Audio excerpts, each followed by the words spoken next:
Yo, what's good, Josh? Coach Arts here, back with another video. This time we are not back with a oh my god, never mind. Yo, alright, hold on, I'm gonna just keep going. Yo, what's good, Josh? Coach Arts here, back with another video, and I'm super excited to announce this video because this is actually episode 1 of what we're going to call the Repeat Ball Recaps, and I got two amazing people here with me from the Creator Haven family. I got my boy Bishme. What's up, bro? Yo, glad to be back on another arts video. What can I say? I love it here. And I also got the newest member of the Creator Haven family. I got Coach Bloud with us. How you doing, bro? Yo, what's poppin'? I just want to say that be on the lookout because, as I mentioned, he is the newest member of the Creator Haven family, and he will soon have his channel up and running, at the very least by the end of next week. So please keep a lookout for him because it's gonna get a lot more fun. Carlos is a hilarious dude, so I can't wait to start seeing his content. But we got some things to talk about because this was a very interesting week 1. We had some very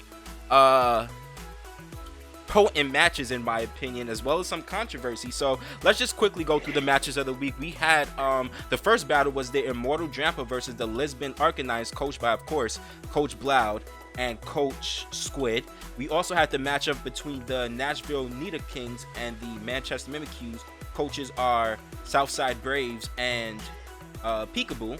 We also had the LA Infernates versus the Stark Mountain Garatinas. Coaches King Sosa and Manny. Followed up by, of course, the Lake of Rage Gyarados and the Fargo Phalanx, coached by myself and Shiny Shuriken. We also had a match between the Atlanta Sabo and the New York Noctowl. Shout out to New, by the way, for coming in last second into the league and holding us down. I can't wait to see how he does. Coach New coaches the New York Noctowls, and of course, you guys know Atlanta Sabo, coached by Axia Mungus.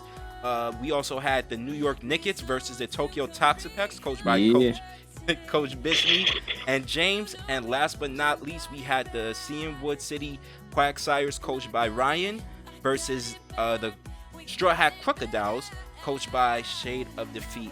So we're just going to get right into it because we have a very interesting match to start off with, which was between the Immortal Drampas, coached by Carlos, and the Lisbon Arcanines. So Carlos, anything you want to say about your match? Give us a quick breakdown. So coming into the match, I was just really scared of the Ditto. So I just made sure not to have anything to set up because I was afraid of the reverse sweep because, you know, Ditto is known for that in this meta, in this G-Max and Dynamax meta. Yeah, Ditto's insane. Yeah, it's stupid. So I was just like, no, I'm not going to have anything to set up with. I'm going to make sure everything just gets hit. I just have all attacks, basically, and not try to set up or anything. And yeah, that's what I thought going into it, and I think I got my game plan off. I think that I did everything correct. It could have been a little bit more cleaner. In what ways? What do you think? Like not killing Duraludon. I mean, so go ahead. But I was like, you know what? Steel Beam works here, and then it gives me momentum because I get to switch out. So I was like, you know what? Let me just go for it. I can't remember. What was the moveset again? It was, I think it was, let me see, I don't recall. I just want to ask, did you have, what's the other move? The other steel move. Not steel. Flash Cannon? Flash Cannon. Did you have Flash Cannon? Still being Draco? No. I had Draco, T-Bolt for like, just in case if I maxed it to get a electric terrain off. Steel Beam and then Dark Pulse. Yeah, to set up. To set up for for a Lola Ninetale. I mean for the Raichu Hawlucha. Yeah. Interesting. So going into the match, like you said, you was extremely afraid of the Ditto. Obviously, we were expected it to be Choice Scarf, but he wasn't Choice Scarf. He ran the berry that reduces the hit taken from super effective fly move, which I think was genius. That was an amazing play. Right. That clearly props to Squid for that. That clearly shows us he wanted to run the he wanted to copy your Hawlucha, clearly. Yeah. So that was right because usually Halucha, like the ability on Burden, once you lose your item, you know, you get a ×2 boost. And if Ditto had copied Halucha, it wouldn't have the boost. Obviously, if it was like Choice Scarf or something. But with the Flying Berry, you know, being able to take acrobatics, you know, and then just popping off, it gives him the Unburden boost.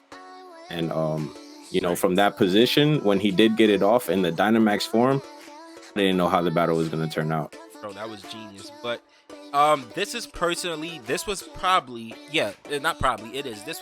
my favorite match of the week. You guys, this was clearly a match between two top competitors in the league. And it just shows the potential that this league has, because I've battled Carlos several times. I know how great Carlos is, and there was points in times of this battle where Squid had you on your back foot, and it looked like he was actually going to win the battle. It was going back and forth. It actually ended up being a 1-0 win for the Immortal Drampas, with kind of some controversy at the end of the battle. Anything you want to say about that, Carlos? Yeah. I just want to, you know, rest my case a bit here. I think that even though, like, towards the end, he was up 2-1 with Rotom, Mo, and Quagsire still alive, yes. But he had him still alive, and I had Cinderace. So he had Quagsire, and it was the Cinderace. So he was supposed to recover, but he ended up misclicking and custom Scald. Right. Now, I've been told multiple times that for some reason he would have won the match. He would have. But he would have. Okay.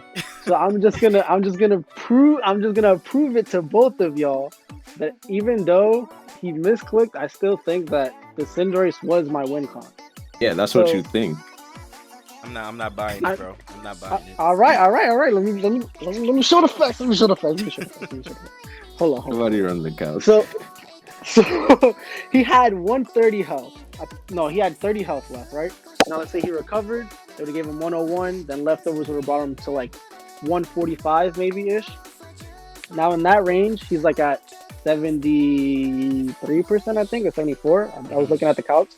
Mm-hmm. Now, Max Airstream does 58 to 68 Life Orb.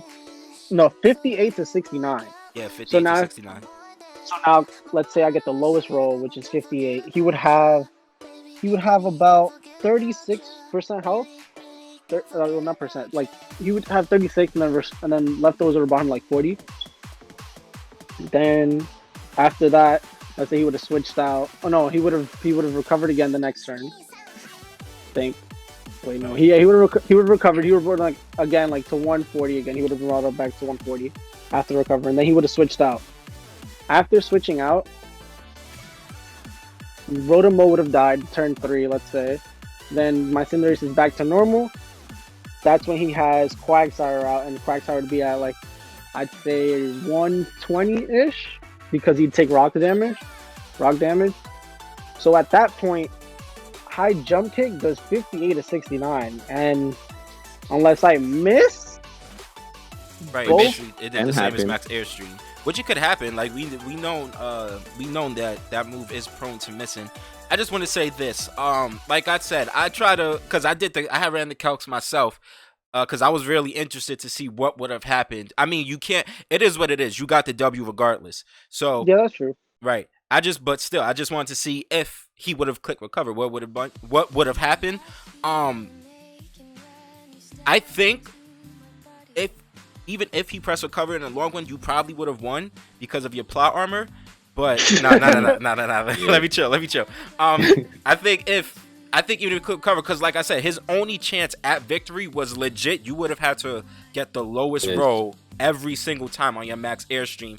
And then say if he does switch out, like, because we spoke to Squid, and he said most likely on that last turn of the Gigantamax, he would have switched out to Rotom, sacking Rotom, and then go back out to Quag. That makes sense, but at the same time, it would have been a situation where, once again, he would have needed the absolute lowest roll for you not to die. So I still think overall the Immortal Drampa had it, but like I said, this battle right here is my favorite because it's showing me, there's some good competition here. There's some really good competition here, and I'm excited about it. But great back and forth battle. Amazing. I just want to top competitors. I want to say shouts out to Squid. He played the match really well. It was amazing. Yeah. All right, but yeah, so that's that. We got the Immortal Drampa picking up the 1-0 victory. So that was a nail biter. But moving on, we're going to move on to the Manchester Mimikyu versus the Nashville Needle Kings. Any thoughts on this battle, guys, before I give mine? I just got one word: blowout. it was I think this battle was the most lopsided. The most lopsided. It was the lopsided. It was a 4-0, I believe. Right. It was a 4-0. I just think the mix, like the Coach Braves, he let his ghost types go crazy this battle. I really respect the play. Like leading off, him setting up Webb's turn one really set the tone of the battle. Looking at it, no, maybe he could have had rapid spin on the what's this thing's name? Tortinator. I think it gets rapid spin, but it does. Yes. Yeah.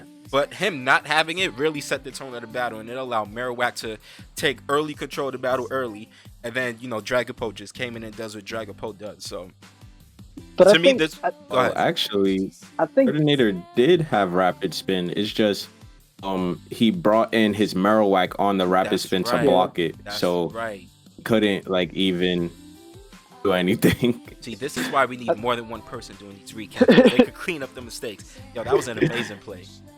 I think Peekaboo played well. It was just Peekaboo played well. It was just Needle Kings had way too much strength. Right. I think it was just a matchup problem. I really think it was. He can't.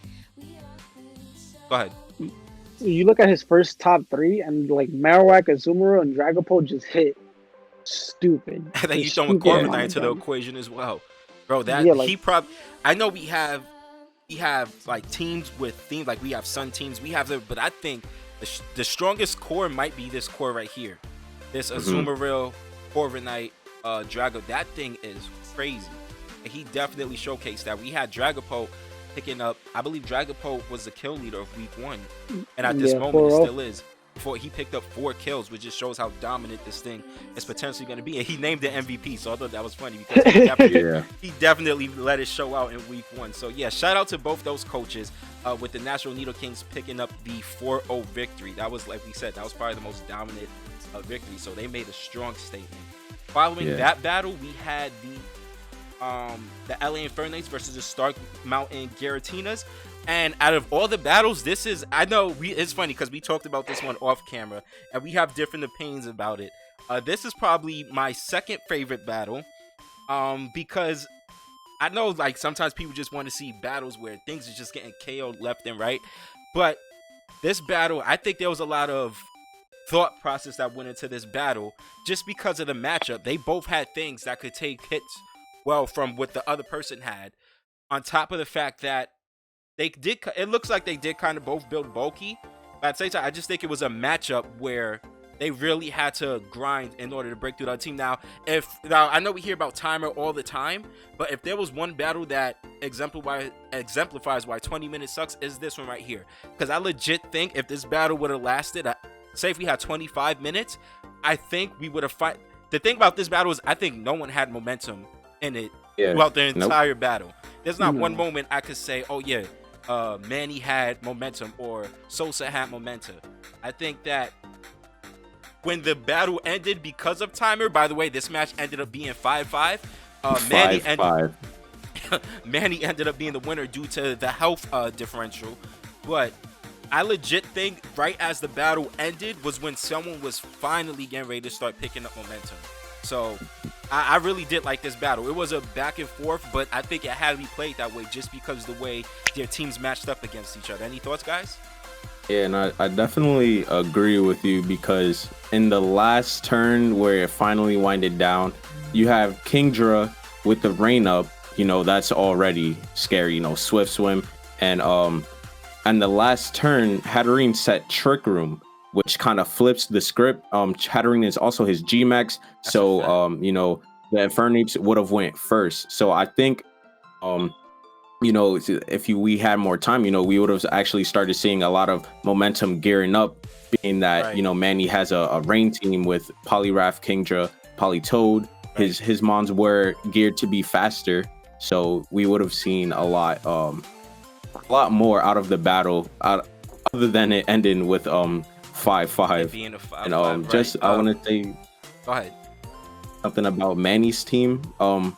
Like when you said they both built bulky, yeah. When Manny like went through the breakdown of his team, it was like all of his Pokemon had either max HP or just a lot of special defensive invest in it. Right, now let's look at his team. Actually, he has Rillaboom, he has Mudsdale, Corviknight, Politoed. All of those mons, if you look at, they have pretty decent Pretty natural high. bulk. They have Yeah. they have pretty decent natural bulk, on top of the fact that their speed tier isn't the highest. It's like those Mudsdale's speed is very low, we know that, but like Corviknight, Rillaboom, things like that, their speed tier is like mid tier. So a lot of times it probably is better, especially depending on your matchup. Like there was no reason for him to run a lot of speed in those mons. You get what I'm saying? Looking Right. at his matchup. Mhm. Because the things that he was he basically outsped a lot of things anyway. And like, for example, he's not, no matter how much speed he put into things like Rillaboom or Corviknight, he's not outspeeding things like the Noivern. As far as the Kingdra, things like that, and the Poliwrath, they're gonna get speed boost from the range, so he really doesn't Yeah. need to run max speed in them either. So I mean, I think it was really good prep. I appreciate the battle. Like I said, this one was a lot of mind games. Anything you want to say about it, Carlos? For me, like what I got from the battle, like just watching it throughout, it was just like, for me, it was more of like they were both like kind of intimidated by each other's team. So That's they a good, that's like a I good, know that's a good take. I know at no point did they want to like take momentum from the other person just in case like it'll be flipped on its head, because there was like multiple times where like Rotom had Mudsdale, and like later on we learned that Rotom had Hex when Mudsdale was already burned, and you could have taken down the Mudsdale earlier, or like when Politoed was out and then he was ice beaming the Rosa, he could have just switched out and brought in something else to take down the Roserade. So it just felt like a feeling out. It just felt like a feeling out game to like the last turn, literally the last turn, where you see Kingdra Dynamax. It legit looked like they was feeling each other out the entire match, and then they was like, "Oh shoot, there's only 2 minutes left." Yeah, it was like the I gotta turn up 50 now. seconds the 50-second pause. They was like, oh wait, I forgot, and then they just start going crazy. Yeah, but this is definitely a match where I'm like, yo, I wish there was 5 minutes, because I legit think a lot could have been done based off of that last turn, which we're going to talk more about that last turn later, actually. But shout out to the Stark Mountain Garatinas picking up that victory, and King Sosa, you picked up the loss this week, but you played really well too, bro. It was as close as it could get, obviously, being ended north Yeah. of 5-5. Yeah. Moving on, Yeah, we're about gonna to say, yeah, Okay. 5-5. 5-5. Like how much closer can it get than a 6-6? right. Right. Alright, moving on, we're going to actually my battle, which was my team, the Lake Rage Gyarados versus the I was about to say versus the Shiny Shurikens versus the Fargo Phalanx. This was I think I could have played much better in this battle. There was like, What did you prep for? What do you think how do you wanted it to turn out before? What was your thought process of it wanting, like, of you bringing things? alright, so to be honest, what he bought is what I expected. Some mons I think I looked at, and I don't know, maybe because it's my playstyle a little bit, I looked at his Pyukumuku really, really hard, and it kind of scared me. I was like, if he brings this thing and it starts setting up, it's going to be a nightmare to deal with. So keep that in mind. I did have some sets on mons, and I bought some mons thinking, we can't let this thing set up. I need to deal with this Pyukumuku. He didn't even bring it. But I don't know, when I team prep, I try to build my mons in a way where no matter what they bring, unless there's something that I don't see them bringing, then I'm not going to put moves on any mons. But I try to build a team that no matter what they bring, we could pretty much deal with it all around. I think I did a good job with the prep. Yeah, I think I did a good job. I think I did an amazing job with the prep. I think actually my prep carried me through the battle. I think actually in the game I didn't play as well as I could have, because if he made a few moves himself, it could have really messed me up. Like, for example, there was a play where he had a Teleon out, I had my Gigalith in, and I stood in like an idiot. I don't know why. I stood in on Gigalith, bro. Like, at the beginning of my battle, I know this is probably sound like John's. At the beginning of the battle, like, it shows. At the beginning of my battle, I said I haven't really been playing Sword and Shield like that, like, at all. Like, I haven't really done competitive battles since the BSL, the last BSL match that I had, which was Like probably 2 weeks ago. yeah, it's probably going on 2 weeks now. I haven't really been Yeah. competitive battling like that. So, like, I definitely came into this match rusty. Like I said, the prep was amazing, and I think the prep alone carried me. The actual gameplay, me in the battle, like you could definitely tell I was rusty. You could definitely tell I was rusty. Like I said, I stood in on the Inteleon, which would have really sucked. There was another play where I gave him the opportunity where if he did bring focus energy and he clicked it could have set me back. I think in the long run I still would have been able to deal with it, but I'm like, why would I put myself in those situations? So there was just a lot of plays that I think I could have did much better. We did pick up a 4-2 victory, which I'm very happy of, but I just think we could have played so much better. But I'm happy that as bad as we played, we still picked up a really, really good victory. We still picked up a really, really good victory.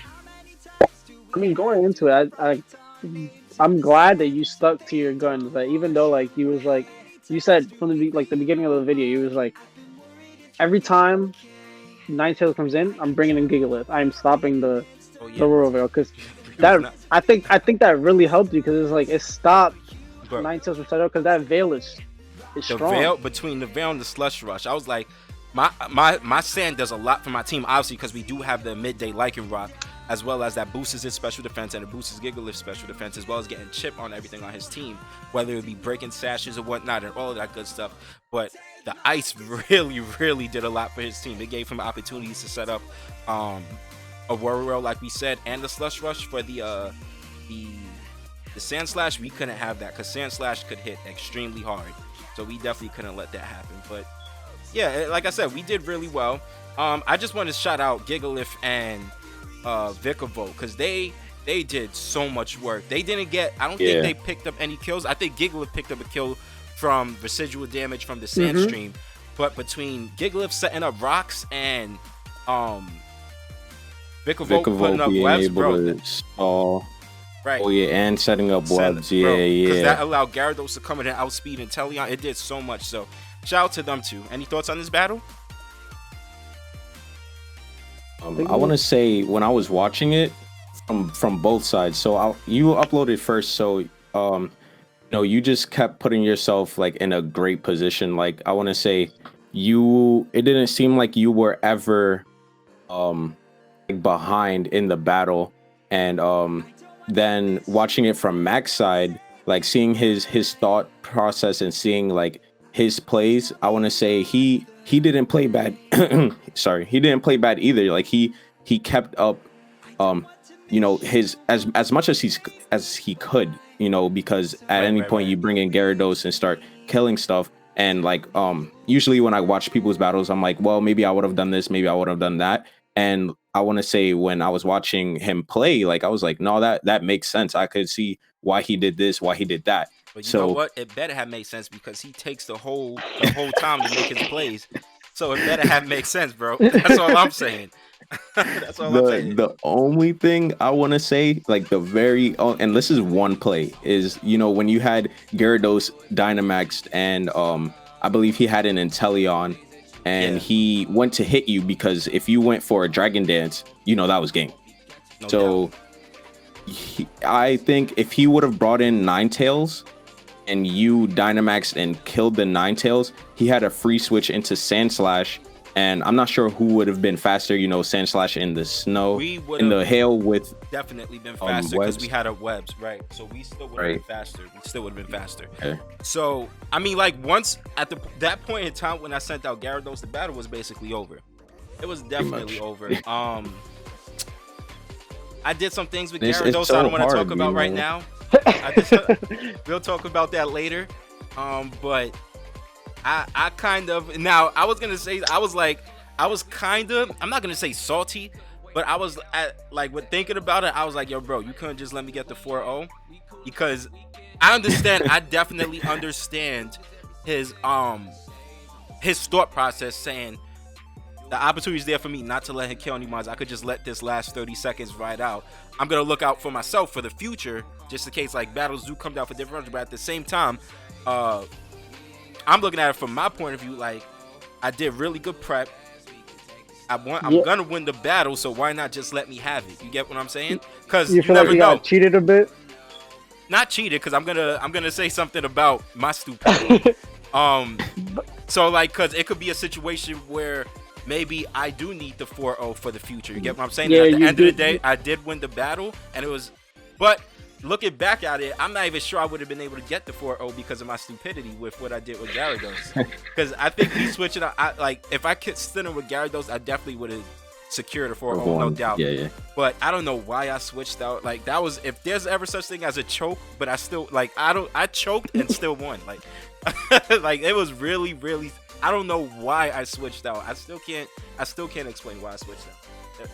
It's I don't because know, you man. said you said it. You said anytime that's just I'm going to giggle it. I'm going to giggle it. So Bro, hey, you did it. bro, Like, I was looking at this like, yo, bro, I look so trash. Bro, I look so trash. I was tight. But alright, yo, shout out to Jersey, right? I jerseyed OD. Yo, shout out to Shiny Shuriken, bro. It was definitely a fun battle, and it was the first time we ever done a draft battle versus one another. So I was really, really happy to pick up the W. If we see him in the playoffs, maybe it could be. If I was to see him in the playoffs, though, we could. I'm not switching out. I'm not. Yeah, that's number one. I'm not switching out. And number two, both of our teams, we have, because like when I prepped for this match, I realized that both of us, so we came with these sets this time. There's literally so many other things we could do just based off of where our teams matches up against each other. So if we was to meet each other in the playoffs, I wouldn't be surprised if he came with totally different, and don't be surprised if I came with something totally different, because the way our teams matches up, oh my gosh, I love it. But that's it for this match. After that, we had the Atlanta Sables versus the New York Noctowl. Shout out to Coach New, like I said earlier, for joining the league on such short notice, and he has a pretty strong team. He does. I like his team. He has the Darmanitan, Sandaconda, the Slowking, who's actually one of my favorite water types. I love that thing. Magnezone we all love, and Porygon Z and Lapras, of course. So I mean, he was able to still draft some power. And what do you guys think about this battle? This battle was kind of, I'm gonna be honest, this battle was kind of weird to me. It really was.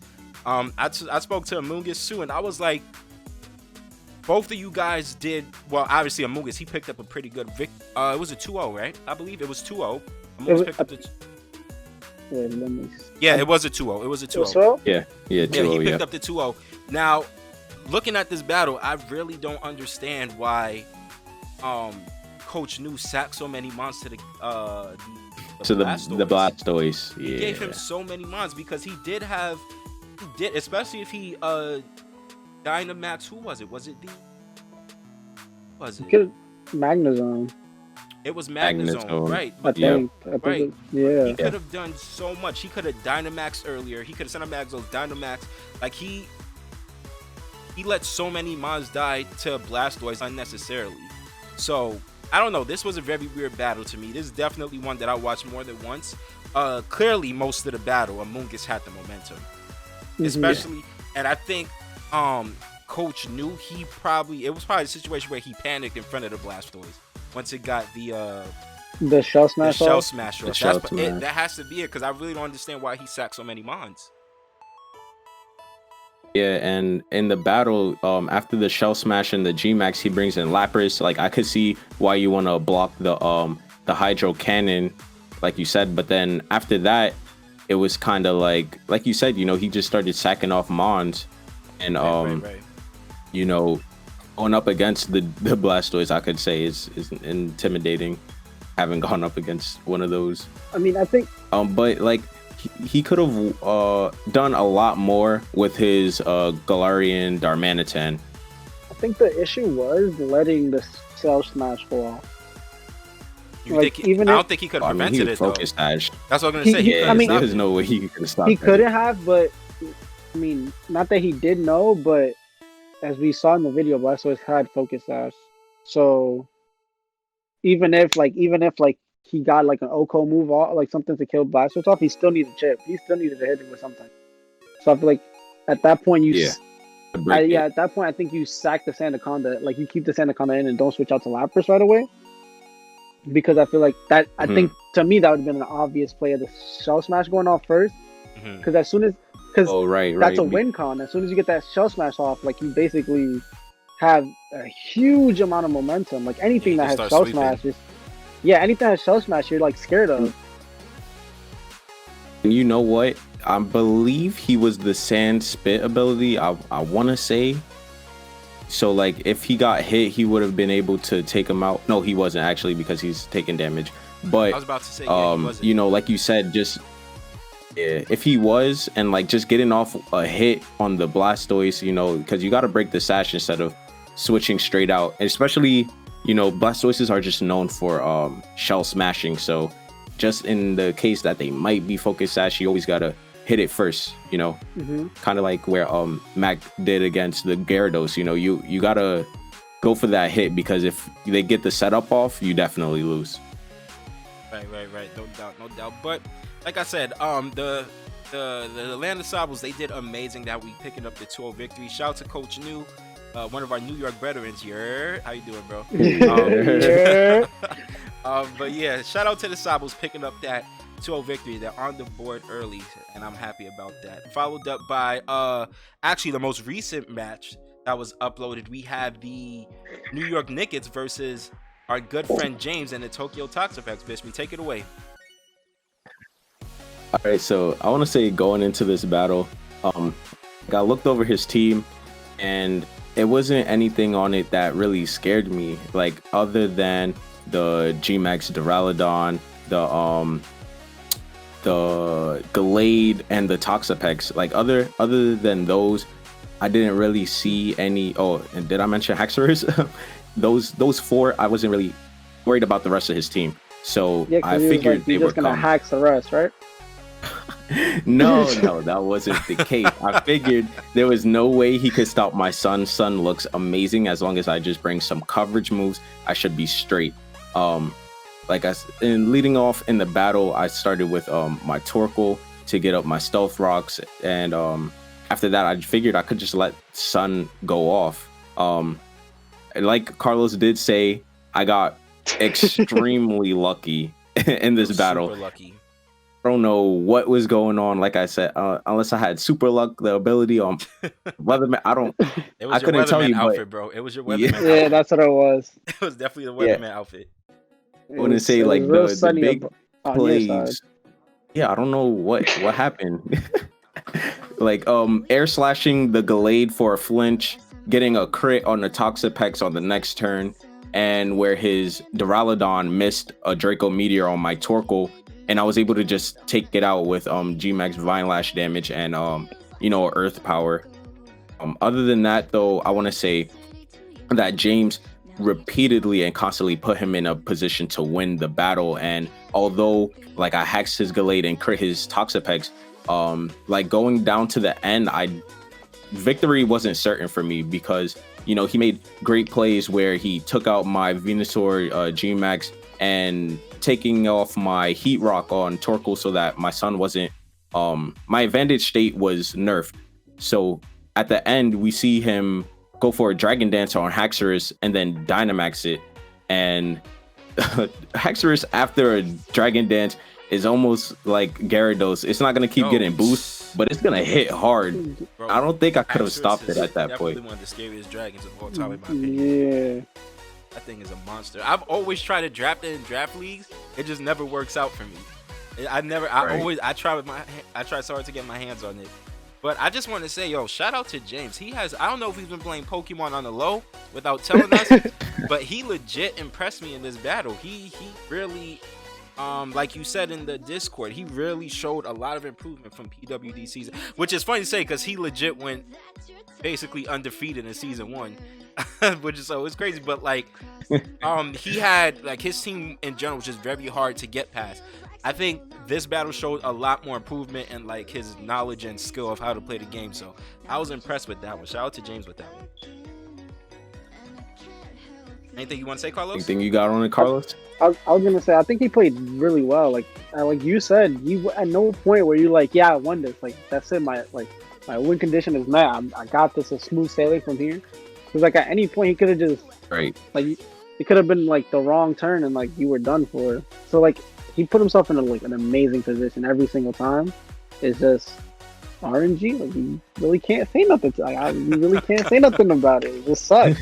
Right, You literally hate to see it. Hate to see it, bro. Alright, I just want to say that at the time of us recording this, there is still one more match that hasn't been completed, but which is the Straw Hat Crocodiles versus the Cian Wood Quagsires. Which, by the way, I forgot to mention am I saying it right? The Cian Wood or is it Cyan Wood?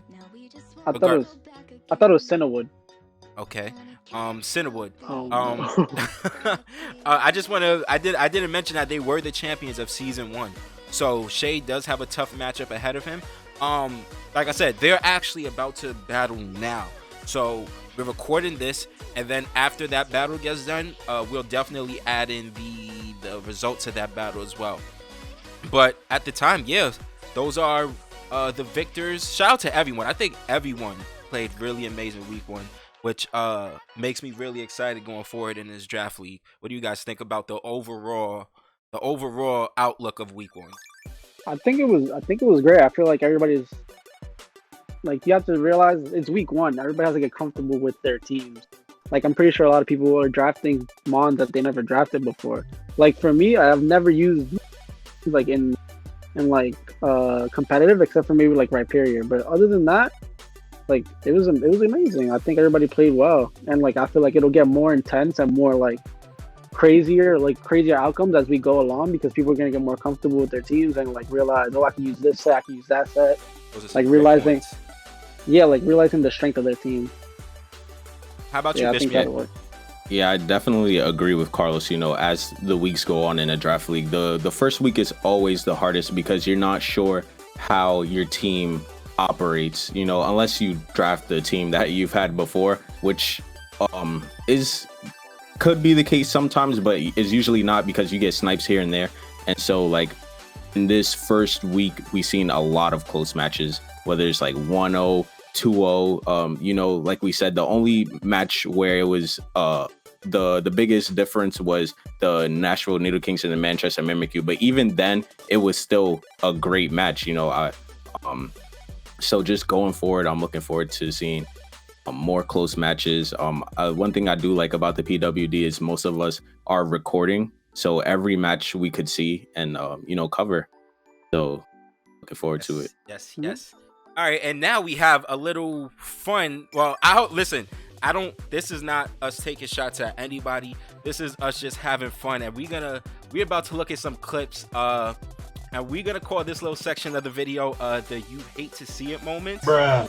What we want you guys to do is, so we have some clips of the worst plays from week 1. And what we want you guys to do while this is premiering live is we're gonna go through all the clips, and at the end of all the clips, we want you guys to vote for what you guys thought was probably the worst play made from week 1. So we're gonna do it by number. So we're gonna start. It's gonna be a countdown from 1. It's gonna be a countdown from 4, 3, 2, 1. And then at the when we finish on all the clips, just type the number in the chat of what you guys thought was the worst clip of the week. So starting off, we're gonna start off with this clip from my battle versus Shiny Shuriken and the Fargo Phalanx, where I'm +2 in attack with Gyarados because of my Moxie boost and +1 in speed. So there's no way he's outspeeding me, and I'm gonna kill. So I was rocking Expert Belt, and I have. Basically, okay, so he has the Ninetales. We're gonna kill Ninetales. He has the which will put me at +3 once I kill Ninetales. Then he has in the back, he has Surfetched and the Sand Slash. I have the Earthquake for Sand Slash and Bounce for Surfetch. And like I still, like I said, I legit, I think I was letting him get the differential. I think I was. That's the only explanation I have, bro. I totally blanked out, and I don't know what happened. Which I think. I don't even know, bro. Like, I don't know what could have possessed someone to switch out of a +2 +1 in speed, like Gyarados, man. I don't. Yo, I choked so hard. You just really hate it. Yo, facts, Carlos. It was a fact. We was not letting him get the real up. But what's crazy even about it is that I outspeed it. So he wouldn't even have got the chance to set it up. Like, There's no plausible never know. explanation. But you know what? You never never know. facts. You Facts. never You know. never know. Yeah, Yo, he I- would have been yo, Troy thank Scarfed into it. Yeah, Yeah, could I have been would Troy have done it. Scarfed. You never know. Facts. All right, moving on to the next play. At number 3, we have King Sosa inexplicably going for a trick when there's 15 seconds left in the battle. Yo, Sosa, bro. I pull up, you know I pull up to your live streams every now and then. I be showing you support, but bro, what the hell was this? What the hell was this, bro? You legit had a chance because he won to health. He legit won to health. Now my thing is, we know how hard Hatterene hits. If you G-Max smited him, G-Max smite is fairy, isn't it? Yeah. If he It is. G-Max smite, does this King live? I don't even think he had to GMAX. I think it would just hit. I think it would have killed. Bro, He 'cause, just like, clicked the attack. you just had to attack probably, and you probably would have won the battle. So I don't know, bro. I don't know. You know gotta what? talk to us about that one. That's most definitely true too, because like you said, even if he just went for the G-Max smite, I'm pretty sure King Jura would have gotten KO'd. Bro, yo, Yeah. I don't know. I don't know if he realized there wasn't. I don't know if he didn't see the time at the top. So yo, we He definitely has got the timer off on you his game. definitely you definitely got to talk to us through that one, bro. All right, next we have the infamous misclick. Bro, you said your controller gets stuck. So I don't even know what that means. I'm about to start a GoFundMe for everybody that I face, so they can get new Joy-Cons. Yo, Just to Brand make new sure. Joy-Cons. bro, this is the definition of you hate to see it. Dude said, "I'm gonna click recover and click bro." Like, you seen how fast it went from recover to scald? Oh, Bro, I don't know. Bro, why? Yeah, I don't know what that is. Bro, bro, I don't know. You need to go get a new controller ASAP, if anything, bro. But yo, The thing is, he got the burn. He got hey, he the got burn. the burn. He got the burn. Yo, you hate to see it. Hate to. All right, and last but not least, we have Bishmi's matchup versus James, and you hate to see it, bro. You hate to see it, bro, when someone gets hacked this bad. What you gotta say, Bro, Bishmi? Bro, it's like I'm going into the battle, you know, Gallade, that's the def is mad high. I'm like, all right, you know what? I'm gonna just try to air slash it, you know, with my Charizard. He gets flinched. I'm like, okay, all right, you know, this is looking good. You know, you get a little hacks here and there. You expect it.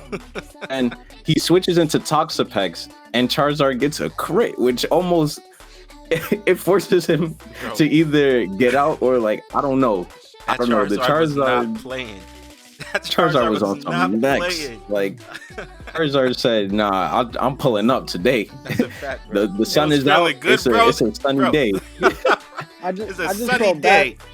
I felt bad because he was like, I'm safe. Toxapex will eat this. And Toxapex got slapped up. Yo, imagine like you just switching your Toxapex. You're Yo, like, yo, bro. he should Bro. take this. That is terrible. Yo, James, bro. Then You hate the last to see one, it, bro.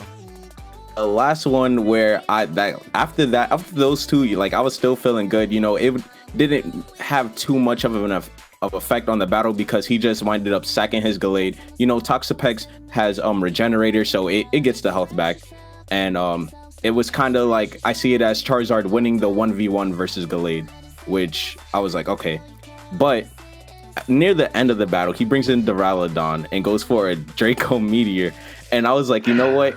I'm gonna let my Torkoal go down here. And the game said, nah, you good. Nah, you good, bro. You good, bro. He was meant to misses be. Draco It was meant to Meteor, be. and I'm like, what? Game said, you need help? I got you, bro. You safe. Yo, you hate He to said, see nah, it. don't worry about it. And the Duraludon just goes down, and I was like, bro, what? Why Yo. did this have to happen? Yeah, James, bro. We apologize for that. But there you have it. Those are our top 4. You hate to see it plays of the week. Please, leave a vote telling us what you think was the worst play of the week. Once again, this is all in fun. I hope no one gets mad at this because we have a blast. I even threw myself in there. So we having fun with this. Alright, before we get up out of here, let's just take a quick look at week 2 matches. We have we have a couple interesting ones. Of course, of course, I'm going against Shade of Defeat once again. Of course, those are always going to be fun. I know Shade is going to bring something. Yo, I'm looking at the lineups, bro. I really like some of these lineups. But I gotta say, I think my favorite one is the one right up top, where it's the New York Knicks versus the Immortal Drampers, bro. We got Bishme, who's in call, and Carlos, who's in call. Yes, Yo, bro, what y'all got to say about that matchup? It's gonna be one to remember. That's what I'm gonna say. It's that number 1 and number 2 position in the power rankings. I really want to see. Oh wait, that's right. Yeah, I want to see who's gonna take it. Yeah. Who's gonna take the number 1 spot? Yeah, I mean, that's I already crazy. know I'm gonna take That's it, crazy. but what I gotta say is that the last time I faced we- Carlos in the draft league, went to time, and we all know whose fault that was. Yeah, what's Wow. Yeah. So we got plot armor Yeah, versus so- hacks. It's gonna be lit. Oh, We got plot armor versus hacks. Let's go. Yo, I just wanted to throw out there really quick. You know which matchup low key might be really, really interesting as well? That Atlanta Savos versus Quagsires. Bro, I can't. Oh, yeah. Yo, I can't wait to see what Ryan does this season. I can't wait. Yeah, I I'm- wanna- I think Ryan has a lot. He's been holding back from us. It's been a while since season 1. I'm looking forward to his return, and after what he did to Shade, I'm looking forward to this Oh one. nah. I mean, I just want to know what he's gonna do, considering like in the power rankings, I think he's like 6 or 7. He wasn't that high. I remember. Yeah, so Yeah. Right, I remember. Who was it? Oh, it was Shiny Shuriken. When he posted them, he was like, he had a hard time putting Ryan that low because he knew he was a champion season 1 and he like respects his skill set, but he ended up not as high as one would expect in the power ranking. So Ryan's gonna come out guns blazing. It's gonna be a sight to see. Is there any match in particular you guys are most interested in? Well, probably you guys are. I'm telling you, man, that match of the week might actually just be the Immortal Jumper versus the Nickets. I mean, I'm looking forward for my match, but I'm also looking forward to your match, and I think Mac's match will be really interesting too. Wait, yeah, that's right. That's 'Cause- right. And they do have history of battling each other in the past as well, don't they? I think so. I think in they SRL, right? Yeah. Yeah, in the SRO. I gotta watch So, those I mean, back so I like- could get a pretty good judgment. So when I do my pick 'em, Just for of like Movies' what's channel. about to happen. All right, but yeah, these I'm looking forward. Like, these picks is gonna be tough, but I want to say like of course this week I would be expecting mine and Carlos match to be a good one, and also like he said, yours and Shay's, because those two matches have a lot of tension. Those two matchups, yeah. yeah, no doubt. But all right, with that being said, we gonna head up. We gonna head up out of here. We really appreciate everyone who swang by and watched this this video. This is the first one. Hopefully we have time and everyone's schedule matches up where we could keep recording them. If there's any coach that wants to appear in future episodes, please, we're all in Discord. All you gotta do is message us and we'll definitely be happy and elated to have more guests. But we gonna head out. Carlos, you gotta say anything before we dip? I just want to say, look forward to the channel. It's coming real soon. I'm just excited. I'm just excited to post. I'm excited to like create content. It's gonna be fun. It's gonna be fun. Hi, Bishman. Any closing words? Other than like I said before, I'll say it again. Just stay safe. Watch the weather and keep close to your family because this season's gonna be crazy. All right, and with that, I'll definitely catch you guys later. But before we close the show, we have a message from our sponsors.